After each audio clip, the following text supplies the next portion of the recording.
پہلے کبھی وہ اس حویلی کی لاڈلی تھی، ہر وقت کسی نہ کسی ملازم کی انگلی پکڑے گھوما کرتی تھی، مگر اب وہی ملازمین اسے قیدی کی طرح دیکھتے تھے، ہر بات پر نگرانی، ہر قدم پر شک۔ چچی نے پورے گھر میں حکم دے رکھا تھا کہ عائشہ پر نظر رکھی جائے۔ کوئی بھی ملازم اگر اسے باہر نکلتے دیکھتا تو فوراً اطلاع دی جاتی۔ اسے باہر جانے تو کیا کھڑکی سے جھانکنے تک کی اجازت نہ دیتے۔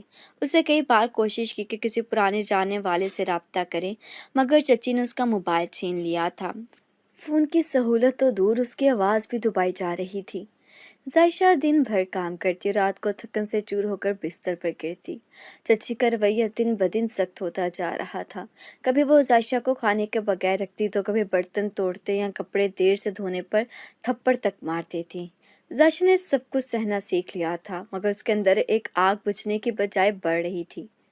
اس کا دل چیخ چیخ کر کہتا، میں بے گناہ ہوں، مجھے یہ سب نہیں سہنا چاہیے۔ ایک رات جب ساری حویلی خاموشی میں ڈوبی ہوئی تھی، عائشہ نے دروازے کے پیچھے پیٹھ کر کے اپنے والد کی پرانی یادوں میں کھو گئی۔ اسے وہ دن یاد آیا جب اس کے والد نے اسے گود میں اٹھایا تھا اور کہا تھا، میری شہزادی ہمیشہ خوش رہے۔ وہ آنکھیں بند کیے رو رہی تھی کہ اس کے دروازے کے باہر کچھ آہٹ سنائی دی۔ وہ فوراً سیدھی ہو گئی۔ یہ چچی کی چاپ تھی۔ وہ دروازہ کھول کر اندر آئیں اور غلاتی ہوئی بولیں، تم پھر سے یہاں بیٹھ گئی ہو؟ کیا ہم نے تمہیں آرام کرنے کے لیے رکھا ہے؟ عائشہ نے کوئی جواب نہیں دیا۔ چچی نے ایک زوردار تھپڑ مارا اور غصے سے بولی، یاد رکھو، اگر تم نے یہاں سے نکلنے کی کوشش کی تو دنیا تمہیں مردہ سمجھے گی۔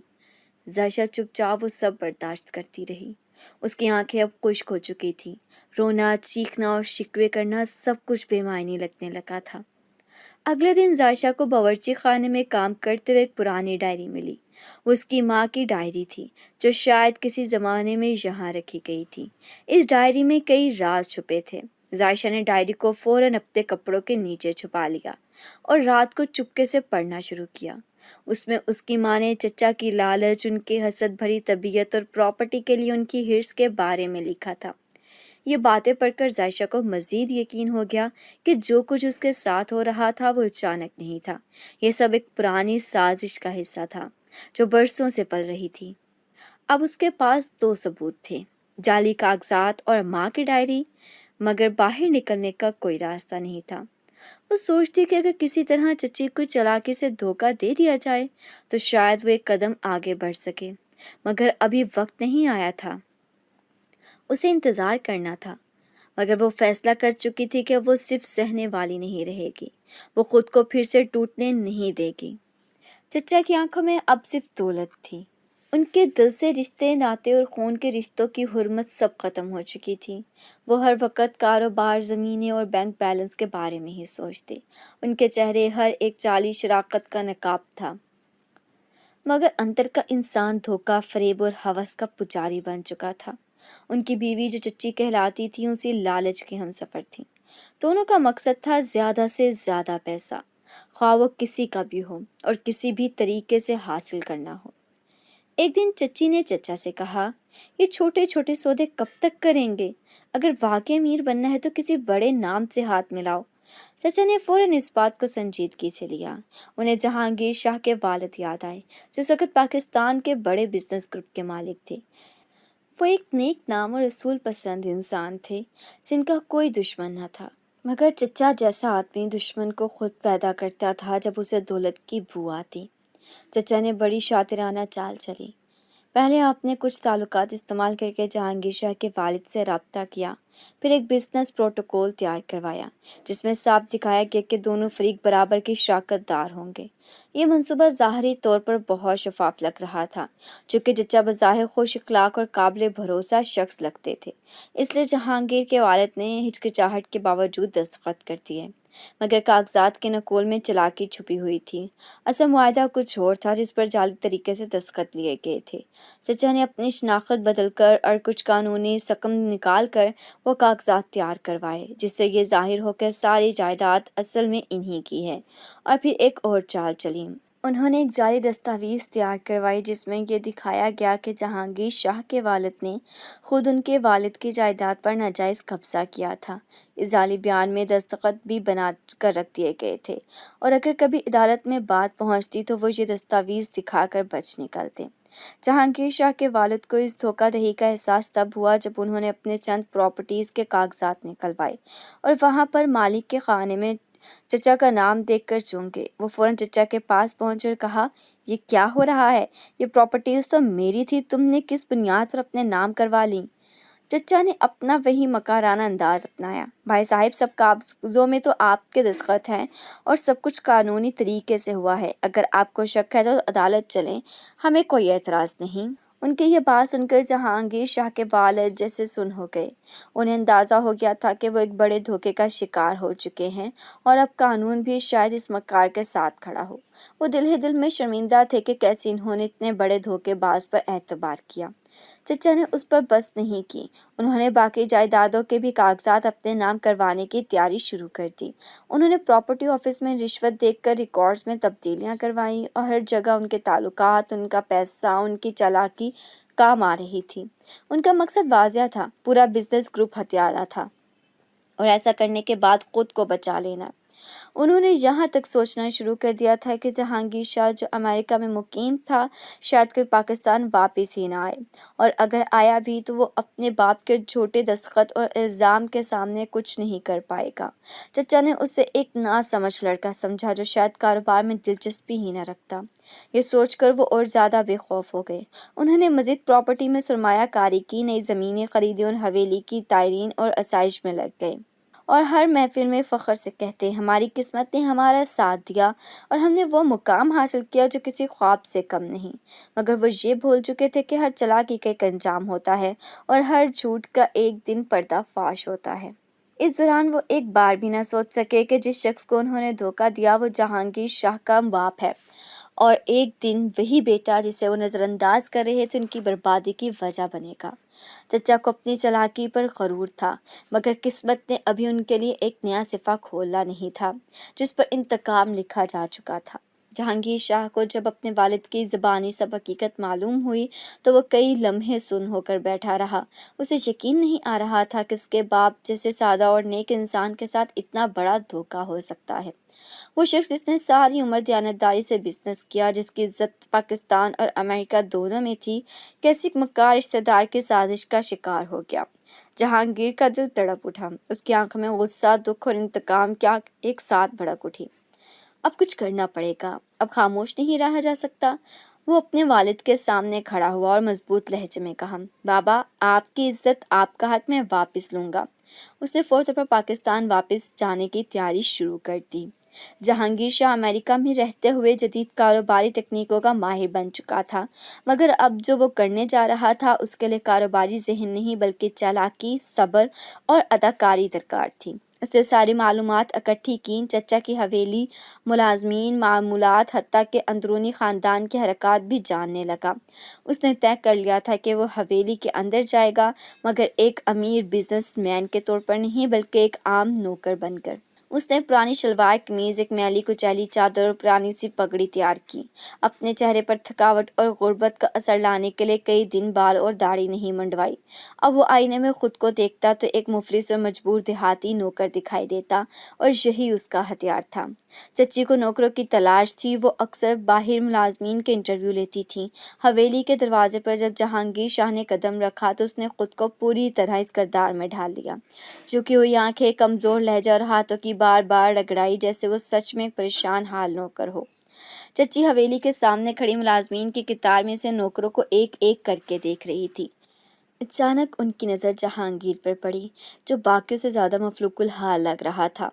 وہ آگے بڑھا، قدموں میں جھک کر بولا، بی بی جی، مجھے رکھ لو، بہت دنوں سے کام کی تلاش میں ہوں، بھوکا مر رہا ہوں۔ چچی کی نظروں میں تھوڑی دیر کے لیے ترس آیا، پھر فوراً تیز لہجے میں بولی، کام تو بہت ہے، برداشت ہے، صبح سے شام تک کام ہوتا ہے، کوئی چھٹی نہیں اور وقت پر سب کچھ چاہیے۔ جہانگیر نے فوراً سر جھکا کر کہا، بی جی جیسے آپ کہیں، مجھے بس ایک موقع دے دے۔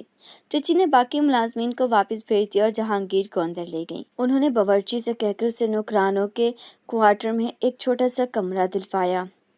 اس نے پہلے ہی دن سے حویلی کے ہر کونے کو غور سے دیکھنا شروع کیا۔ کس کمرے میں کون سا سامان رکھا ہے، چچا کس وقت کہاں جاتے ہیں، کون ملازم کس سے کتنی وفاداری رکھتا ہے، ہر بات کا مشاہدہ شروع ہو گیا۔ وہ دن بھر چپ چاپ کام کرتا، جھاڑو دیتا، پانی بھرتا اور شام کو کوارٹر میں آ کر نوٹس لکھتا۔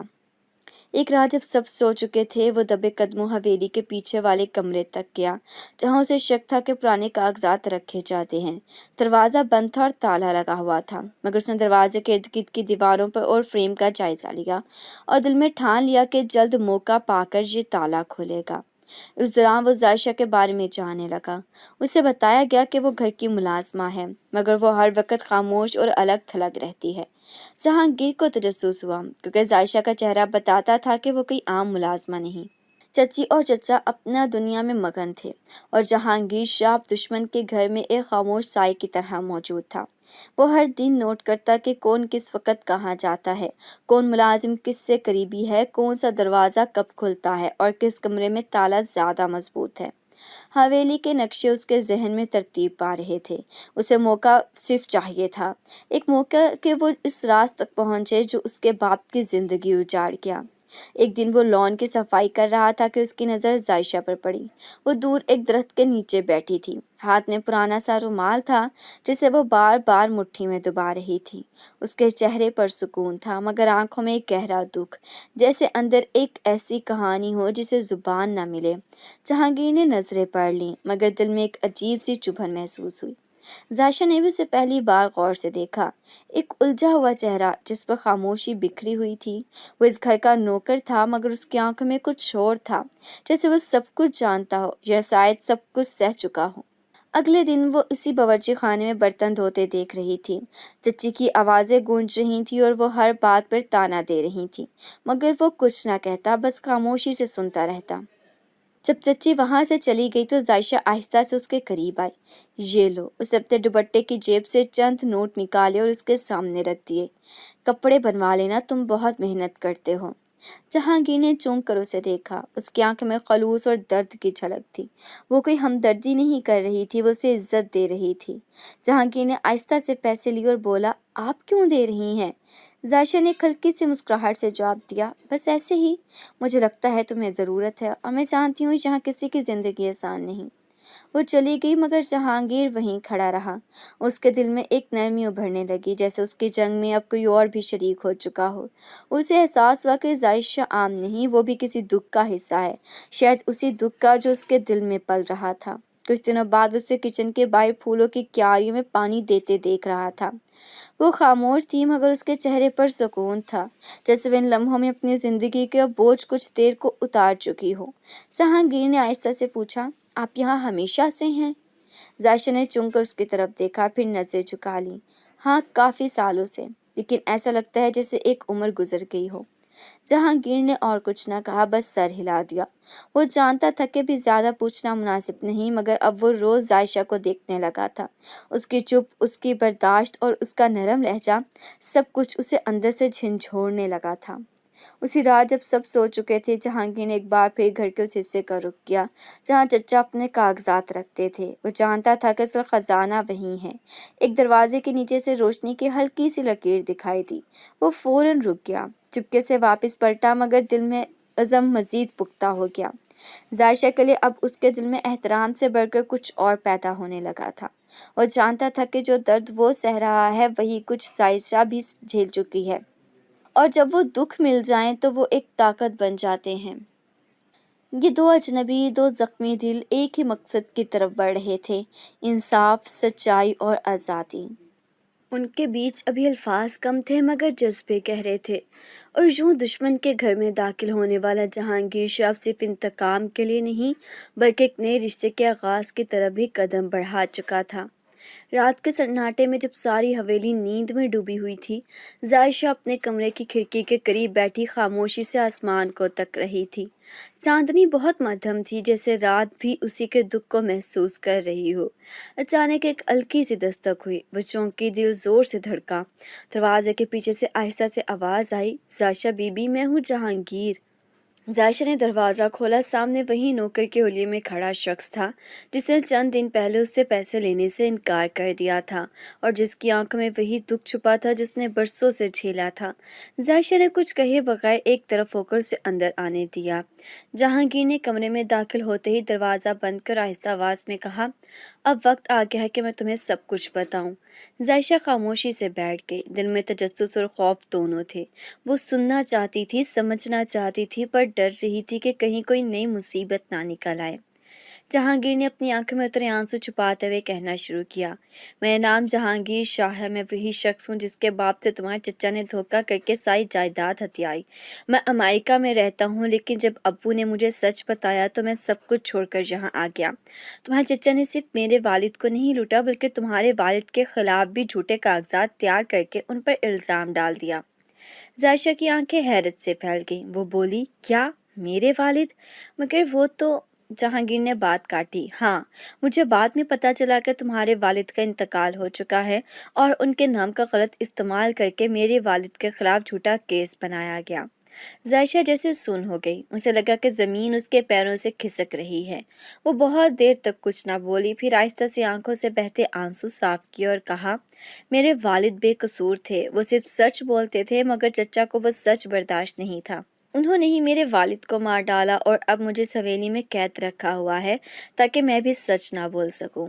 جہانگیر نے خاموشی سے سر جھکا لیا۔ وہ جانتا تھا کہ ظاہشہ کی کہانی بھی اسی سازش کا حصہ تھی۔ دونوں کی زندگیوں میں زخم ایک جیسے تھے اور دشمن بھی ایک ہی۔ اس نے ظاہشہ کی طرف دیکھا اور دھیمے لہجے میں کہا، اب ہم دونوں ایک ہی جنگ لڑ رہے ہیں، تم تنہا نہیں ہو ظاہشہ۔ میں وعدہ کرتا ہوں تمہارے باپ کا بدلہ بھی لوں گا اور اپنے باپ کا بھی۔ ظاہشہ نے آہستہ سے اس کی طرف دیکھا۔ اس کی آنکھوں میں پہلی بار ایک ہلکی سی چمک نظر آئی۔ برسوں بعد کسی نے اسے یہ احساس دلایا تھا کہ وہ اکیلی نہیں۔ اس نے دھیرے سے سر ہلایا، جیسے اس کے دل نے بھی اب کسی پر بھروسہ کرنا سیکھ لیا ہو۔ اگلے دن سے دونوں نے چھپ کر منصوبہ بندی شروع کر دی۔ انہوں نے فیصلہ کیا کہ وہ چچی کی غیر موجودگی میں کسی طرح اس کمرے کی چھان بین کریں گے۔ ظاہشہ جانتی تھی کہ چچی اکثر کچھ دنوں کے لیے شہر سے باہر پارٹیوں میں جاتی ہیں۔ اگلی بار جب وہ جائے وہ موقع ہوگا۔ وقت گزرنے لگا اور دونوں کے بیچ ایک خاموش بھروسہ پروان چڑھنے لگا۔ ان کی باتیں کم ہوتی مگر نظریں سب کچھ کہہ جاتی۔ ایک دن ظاہشہ نے جہانگیر سے کہا، اگر ہم کامیاب ہو گئے تو تم کیا کرو گے؟ جہانگیر نے ایک لمحے کو سوچا، پھر ہلکے لہجے میں بولا، میں واپس اپنے باپ کو وہ عزت دلاؤں گا جو ان سے چھین لی گئی، اور تمہیں وہ زندگی جس کی تم حقدار ہو۔ ظاہشہ کچھ نہ بولی، مگر اس کی خاموشی میں گہری رضامندی تھی۔ اس رات حویلی کی دیواریں خاموش تھیں، مگر ان کے بیچ امید کی ہلکی روشنی جل چکی تھی، ایک ایسی روشنی جو سچائی اور انصاف کی طرف جا رہی تھی۔ وہ رات معمول سے ہٹ کر پرسکون تھی، جیسے خود وقت بھی رک گیا ہو۔ چچی اپنی کسی پرانی سہیلی کی دعوت میں شرکت کے لیے شہر گئی تھیں اور چچا گھر پر موجود نہیں تھے۔ ظاہشہ نے جیسے اطمینان سے ان کی روانگی کی تصدیق کی، وہ فوراً جہانگیر کے پاس آئے۔ اس کی نظریں کچھ کہہ رہی تھیں، آج وہ رات ہے جس کا دونوں کو انتظار تھا۔ جہانگیر نے کمرے میں رکھے ایک پرانے بکسے سے اپنی تیار کردہ ڈپلیکیٹ چابی نکالی۔ اس چابی سے کئی دن کی چھپی مشقوں اور چابی کے سوراخوں کا باریکی سے مشاہدہ کرنے کے بعد بنانے کا موقع ملا تھا۔ اسے پتا تھا کہ اگر صرف ایک بار موقع ملا تو اسے ضائع نہیں کیا جا سکتا۔ ظاہشہ نے اسے راہداری سے گزارتے ہوئے وہ کمرہ دکھایا جس کا دروازہ ہمیشہ بند رہتا تھا۔ یہ چچا کا ذاتی دفتر تھا، باہر سے عام سا لگنے والا دروازہ، مگر اندر ایک پوری دنیا قید تھی، جھوٹ کی، فریب کی اور شاید انصاف کے ثبوت کی۔ جہانگیر نے آہستہ سے تالا لگائی، چابی گھمائی، ایک کلک کی آواز آئی اور دروازہ کھل گیا۔ دونوں نے گہری سانس لی، جیسے کسی نادیدہ دیوار کو عبور کر لیا ہو۔ کمرے میں داخل ہوتے ہی ایک خاموش سنجیدگی چھا گئی۔ لکڑی کی پرانی میز، اس پر رکھی فائلوں کے ڈھیر، بک شیلفز اور دیواروں پر لٹکی ہوئی چند سرٹیفکیٹس کے جعلی شان، یہ سب چچا کی چالاک دنیا کا عکس تھے۔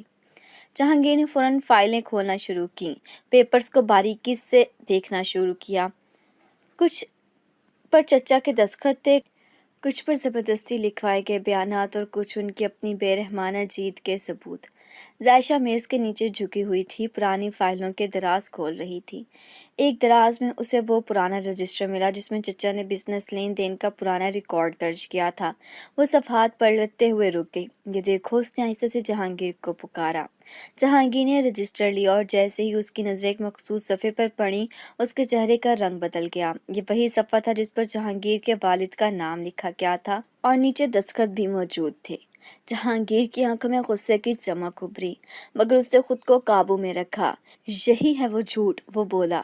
یہی وہ کاغذ ہے جس نے میرے باپ کو بدنام کیا اور تمہارے والد کا قاتل بنا کر پیش کیا۔ ذائشہ خاموش ہو گئی۔ کمرے میں گھڑی کی ٹک ٹک گونج رہی تھی، جیسے وقت بھی ان دونوں کی سانسوں کے ساتھ دھڑک رہا ہو۔ جہانگیر نے تمام اہم کاغذات ایک الگ فائل میں ترتیب دیے اور احتیاط سے اپنے دوپٹے کے اندر چھپا لیے۔ ذائشہ دروازے کے قریب جا کر باہر کا جائزہ لے رہی تھی۔ راہداری سنسان تھی، لیکن وہ جانتی تھی کسی بھی لمحے کوئی آ سکتا ہے۔ ہمیں چلنا چاہیے، اس نے آہستہ سے کہا۔ تو انہوں نے کمرے کو ویسے ہی چھوڑا جیسے تھا۔ تالا دوبارہ لگا دیا گیا اور وہ دبے قدموں واپس نوکروں والے حصے کی طرف روانہ ہو گئے۔ اپنے کمرے میں پہنچتے ہی جہانگیر نے وہ فائل کھول کر دوبارہ دیکھی۔ ہر لفظ، ہر سطر، ہر دستخط اس کی آنکھوں کے سامنے جلتا ہوا انصاف بن چکا تھا۔ یہ صرف کاغذات نہیں تھے، یہ اس کے باپ کی سچائی، اس کی بے بسی اور اس کے اپنے وعدے کا ثبوت تھے۔ ذائشہ نے آہستہ سے جہانگیر کی طرف دیکھا۔ اب کیا کرو گے؟ جہانگیر نے نظر اٹھا کر کہا۔ اب سچ بولے گا۔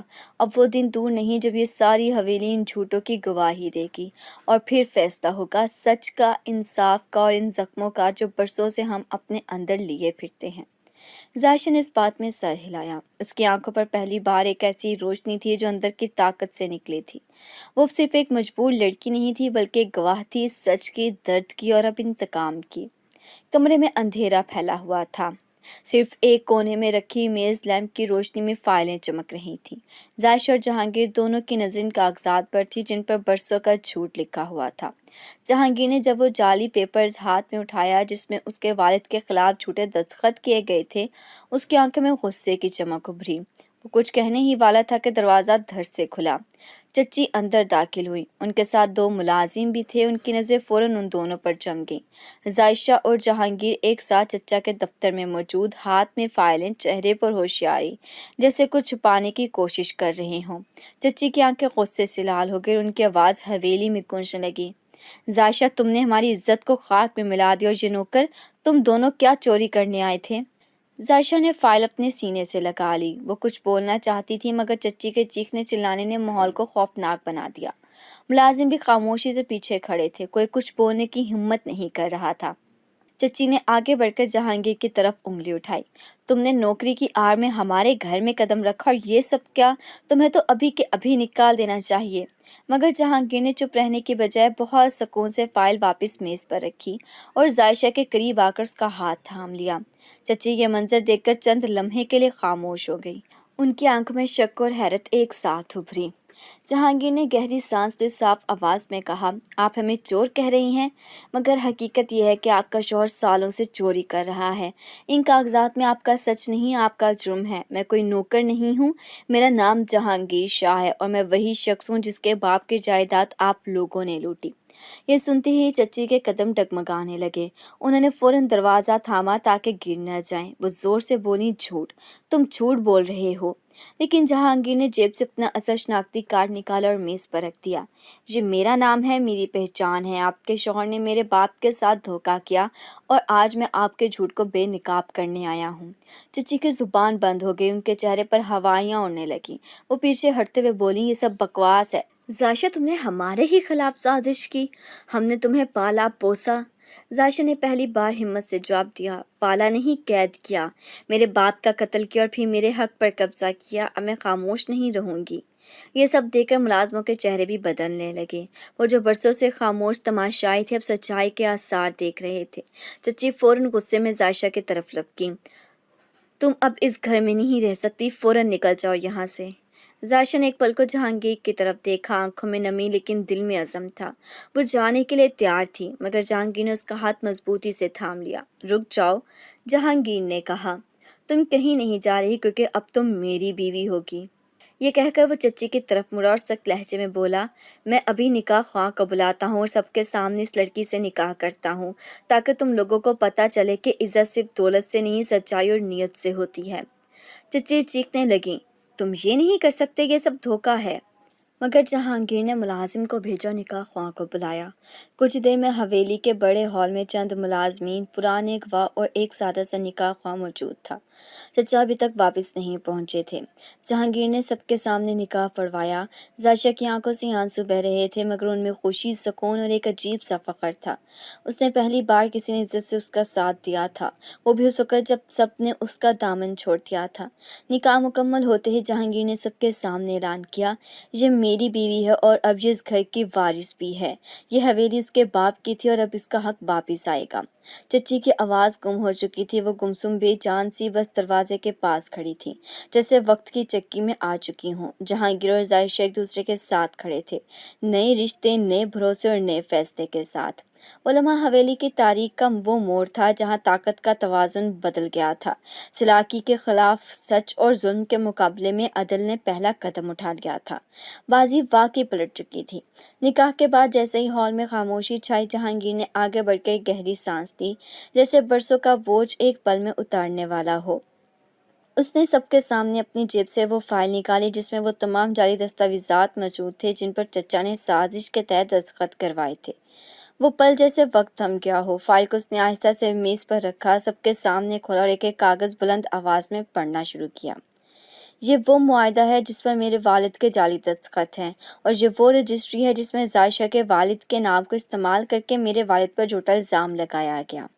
ملازمین کی آنکھوں میں حیرت تھی، کچھ کو دکھ ہوا، کچھ کی نظریں شرمندگی سے جھکی ہوئی تھیں۔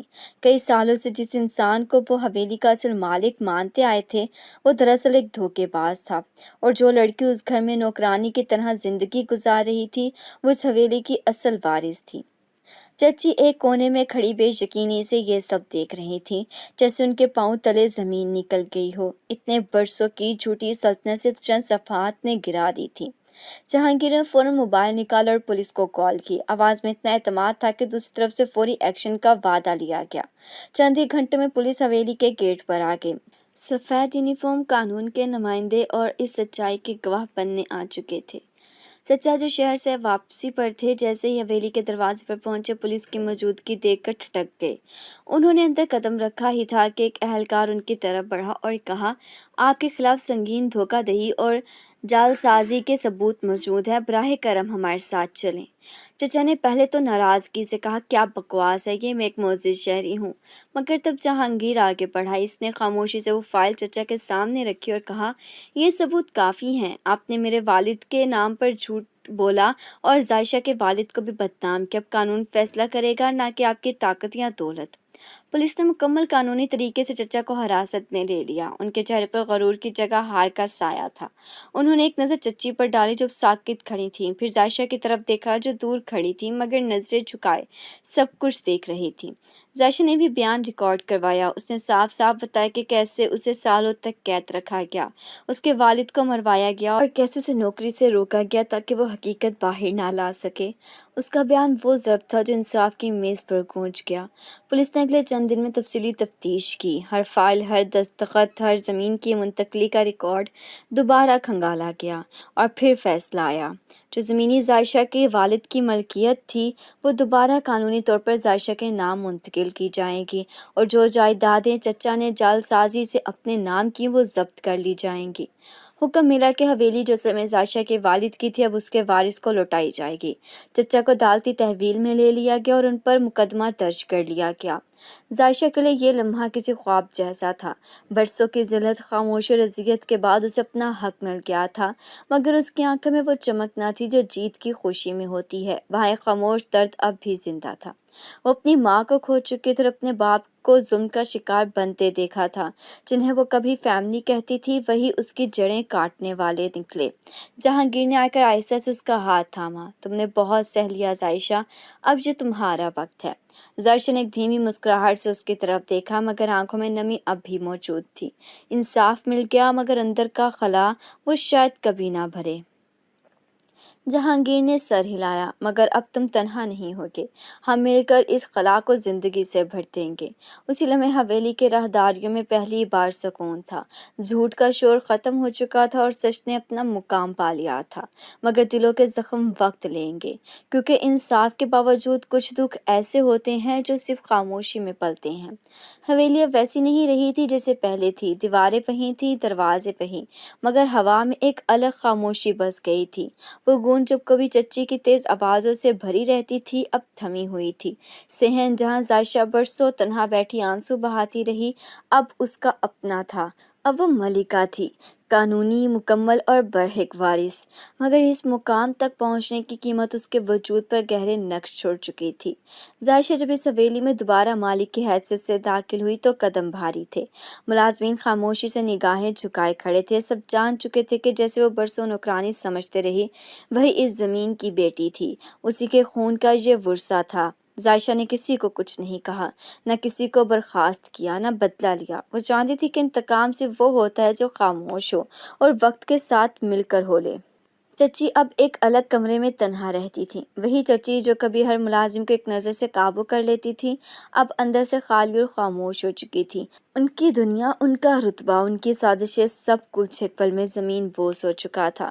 مگر عائشہ نے دل بڑا رکھا، اس نے چچی کو حویلی سے نکالا نہیں، کوئی اور ہوتا تو شاید پہلا حکم یہی دیتا، مگر عائشہ نے صرف ایک جملہ کہا تھا، یہ حویلی میرے باپ کی نشانی اور میں اس کی بیٹی ہوں، معافی میراث سے بڑی ہوتی ہے۔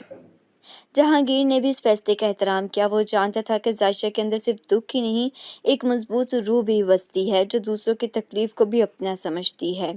نکاح کے بعد جب عائشہ کو جہانگیر کے شاندار گھر لایا گیا تو یہ پہلی بار تھا جب کسی نے اسے عزت سے رخصت کیا، دلہن کی طرح نہیں بلکہ فاتح کی طرح۔ وہ عورت جسے کبھی سچ بولنے پر سزا ملی، آج وہ سر اٹھا کر سینہ تان کر اپنی نئی زندگی کی دہلیز پر کھڑی تھی۔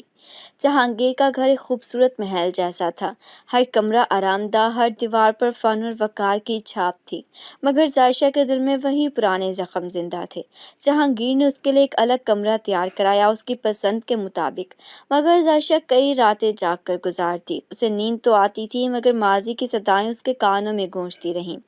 اکثر وہ رات کو چھت پر آ کر آسمان دیکھتی اور اپنے والد کو یاد کرتی، بابا، آپ کی بیٹی نے آپ کا حق واپس لے لیا ہے، مگر کاش آپ میرے ساتھ ہوتے، کاش وہ دن دیکھ پاتے جب میں قیدی نہیں وارث کہلاتی۔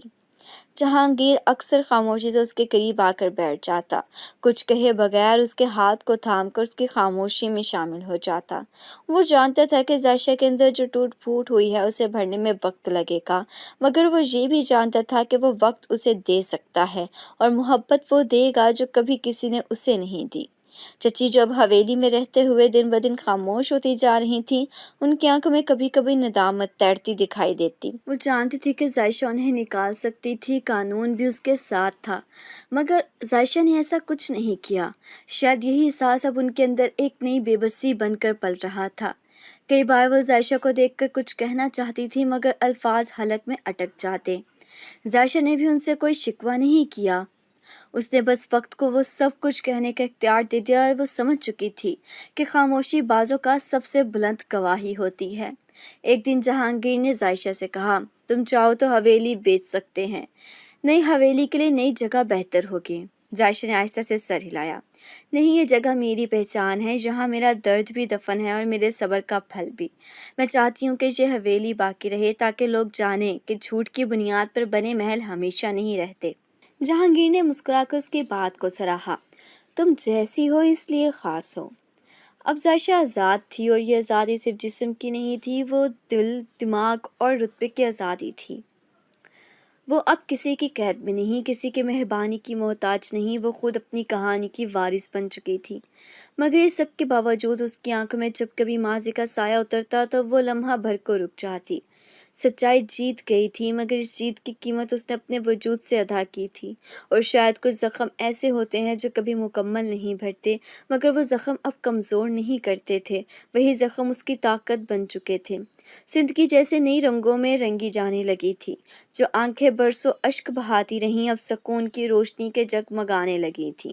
وہ عائشہ جو کبھی کمرے کی کھڑکی سے آزادی کا خواب دیکھا کرتی تھی، اب اس خواب کو اپنی حقیقت بنتے ہوئے محسوس کر رہی تھی۔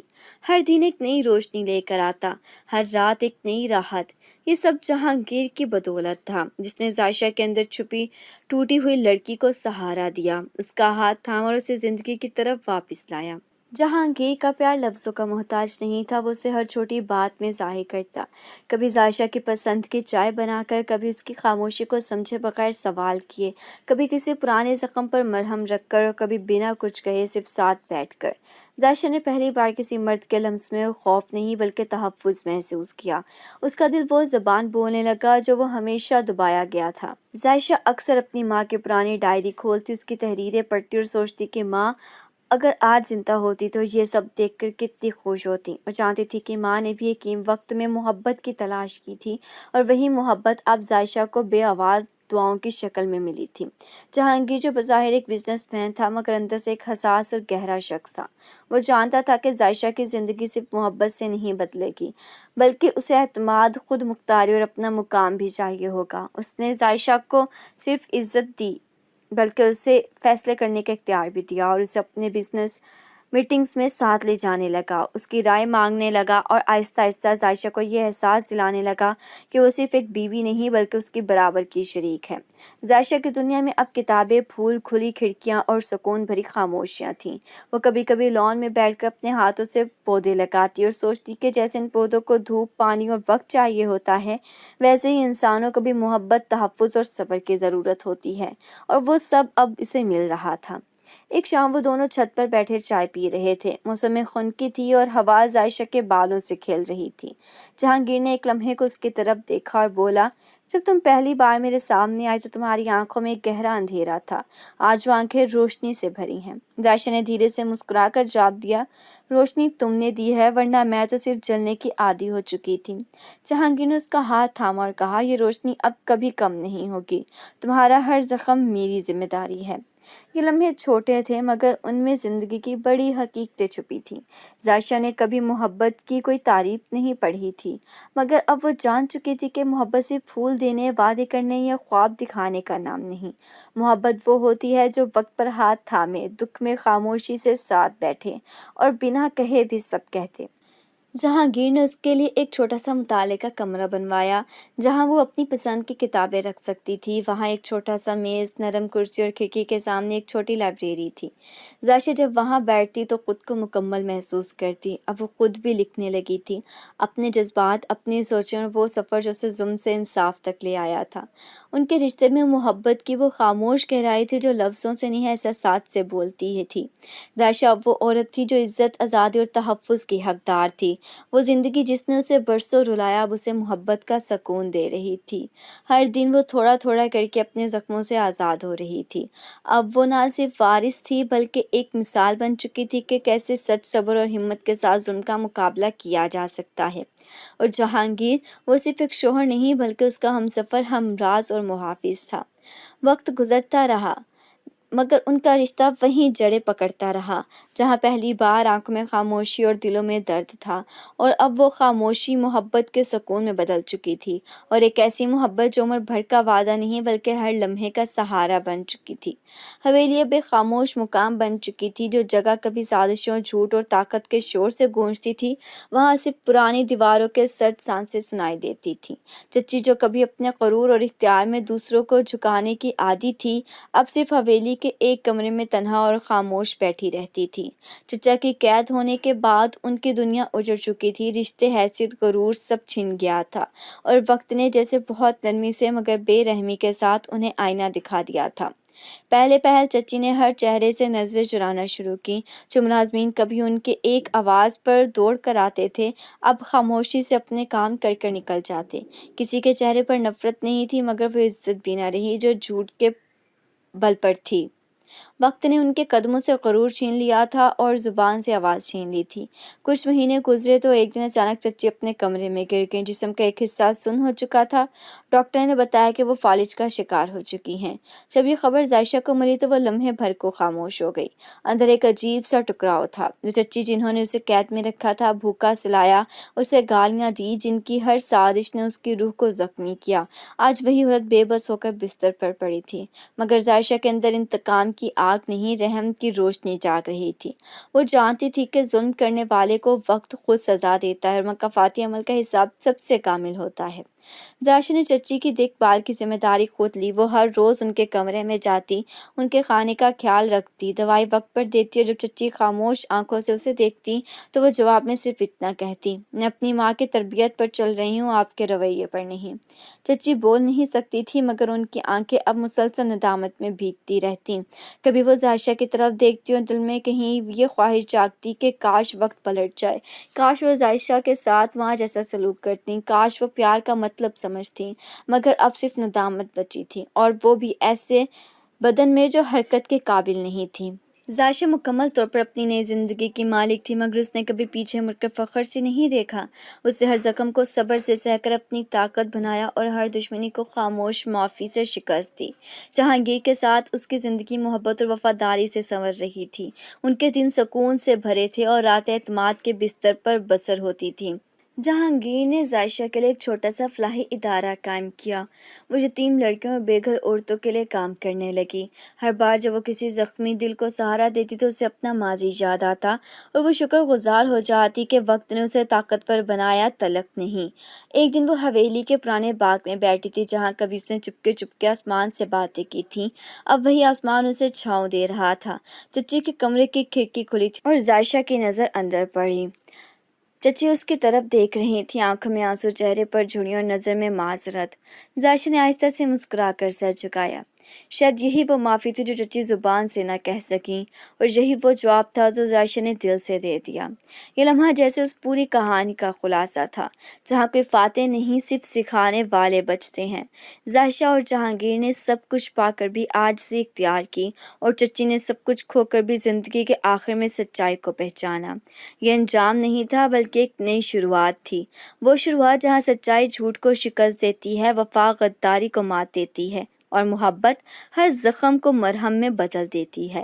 ذائشہ کی زندگی اب صرف ایک داستان نہیں تھی، وہ ایک مثال بن چکی تھی کہ صبر، حوصلہ اور سچائی کے قدم کبھی خالی نہیں لوٹتے۔ اور حویلی، وہ اب ایک خاموش گواہ تھی، وقت کے بدلتے رنگوں کی، مکافاتی عمل کے انجام کی، اور ایک بیٹی کی فتح کی جو کبھی قیدی تھی مگر اب زندگی کی مالک تھی۔